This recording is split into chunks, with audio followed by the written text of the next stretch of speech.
Ed è ormai passato un mese dal lockdown, 30 giorni che hanno cambiato vita e abitudini degli italiani. Vediamo con Alessio Zucchini.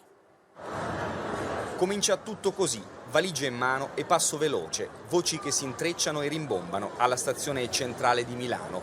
L'Italia chiude e la gente scappa da nord a sud. È l'8 marzo, è mezzanotte.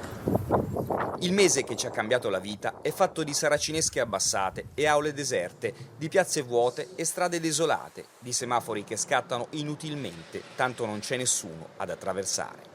Cambia il paesaggio urbano, cambiamo noi, nel modo di muoverci o non muoverci. Controlli e file al supermercato, 1 metro di distanza, 1 metro di lontananza. Cedere il passo sul marciapiede, cambiare direzione, guardarsi da lontano e con sospetto. 30 giorni che ci hanno insegnato a parlare con gli occhi mentre la bocca è nascosta dalle mascherine. Abbiamo conosciuto nuovi eroi, li abbiamo visti lottare fino allo stremo, portare sul volto i segni della battaglia. Abbiamo visto la rabbia, vissuto il dolore da vicino. È entrato nelle nostre case, ha sfilato sulle nostre strade mentre il conforto della fede correva in streaming.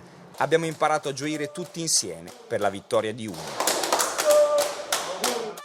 Abbiamo ritrovato il senso di comunità, la voglia di lottare, di sperare, di resistere, a modo nostro. Prima affacciati ai balconi, poi chiusi in casa.